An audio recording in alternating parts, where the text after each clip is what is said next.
大家好，这是可以让你在开车、做家事以及睡前需要声音陪伴你的鬼故事。那故事开始了。3年前，我在网络上浏览本地的求职广告时，有一则广告吸引了我的注意，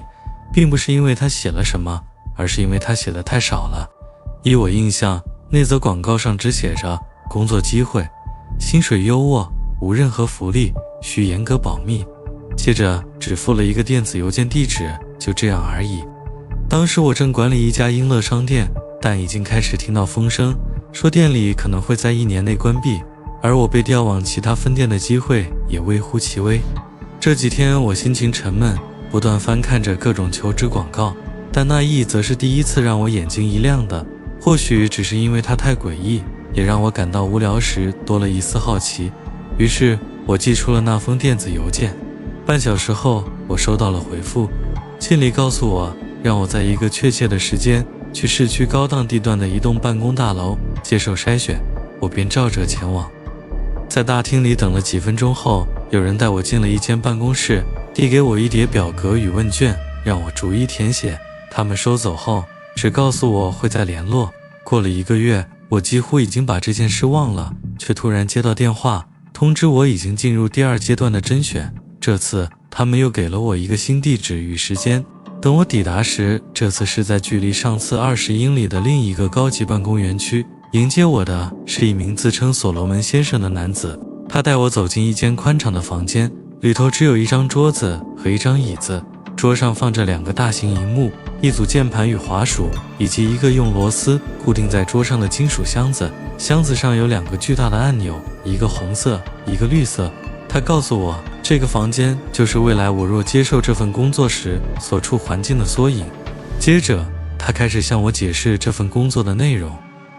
我的工作时间是1周7个班次，每班6个小时，工作内容很单纯，至少他是这么说的。我必须提早10分钟到达，进入一个像是更衣室的外部区域，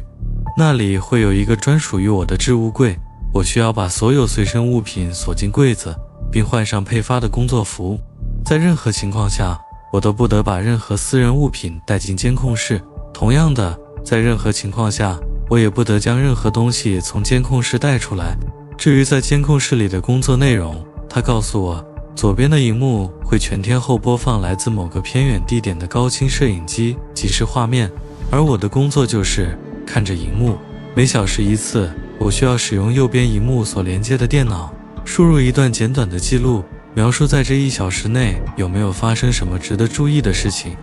我不会有任何笔、纸或者其他书写工具，而且我被严格告知，绝对不要尝试以任何形式做额外的纸本笔记。至于那2个红色与绿色按钮，红色按钮只在紧急情况下使用，也就是说，如果监控画面上或是在我所在的工作室里出现需要外部支援的状况，才可以按下它。绿色按钮则是在我在监控画面中看到某些特别值得注意的事情时使用，按下它会通知某个地方的其他人，表示我认为出现了某些有趣的状况。所罗门特别强调，虽然是否按下绿色按钮由我自行判断，但最好只在出现真正具重大意义的情况下才去触发。他接着指向房间天花板上的摄影机，说真正的工作室也会一模一样，我的一举一动都会被监看，而且也有人会透过监控画面同时观察着我。他说，我的存在只是一种备援，万一其他系统失效时才需要我这个人力补上。说到这里，他露出一抹带着嘲讽的笑容，问我是否知道备援这个词的真正含义。我点了点头，努力不让自己显得不耐烦。其实我并不擅长和人交谈，所以有时候别人会觉得我笨，但没关系，只要他给我的薪水够高，就算他这么想也无妨。薪水的确很高，每小时35美元，这反而让我感到不安。我脑子里已经在想，这8成是什么心理实验，或者是某种政府的秘密工作。老实说，那对我来说没什么问题，但单纯只是坐着看荧幕就能领这么多钱。我妈以前常告诉我，如果一件事好的不像真的，那就很可能不是真的，而眼前这份工作确实好得令人难以置信。于是我问她，这份工作会涉及违法的事情吗？所罗门笑了起来，说不会。我又问会不会有人因此受伤，他摇了摇头，再次否认。他说之所以开出这么高的薪水，是因为他们需要员工保持专业，并且懂得保密。他们所做的事情很重要，但基于某些原因不能被外界讨论。如果我要接受这份工作，就必须签署文件，保证永远不会泄露在这里做过的任何事，否则我可能会被起诉，甚至被关进监狱。我之所以现在敢说出这些，只是因为后来发生的事情彻底改变了一切。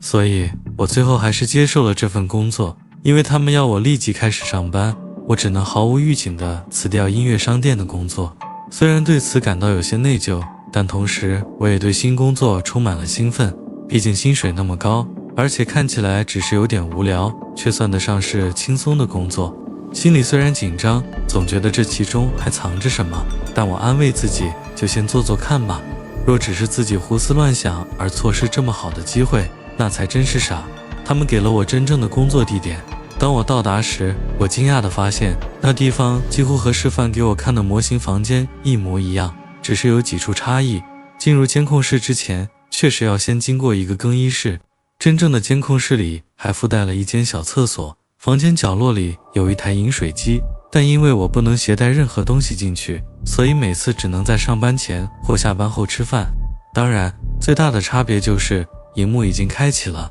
右边的荧幕就像电影里那种黑白终端机，只能输入日志，没有网络，也没其他功能。而左边的荧幕则是，荧幕上的画面来自一个房间，你大概会称它是卧室吧，因为里面有张床，但其实摆了更多东西，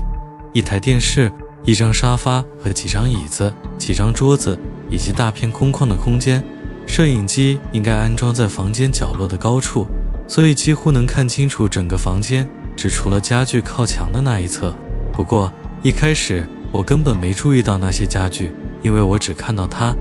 看起来比我年长一点，长得很漂亮。第一次看到她时，她正侧躺在沙发上，那是房间里最远离摄影机的位置，但画质清晰的惊人，我一眼就能看出她在睡觉。我情不自禁地凑近荧幕，好让自己看得更清楚，但随即意识到自己的举动，心里涌上一股尴尬，那感觉就像是在偷窥她一样。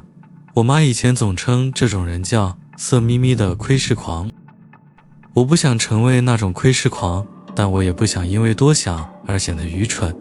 于是我告诉自己要慢慢冷静下来思考，这份工作不错啊，我又没有做错什么，对吧？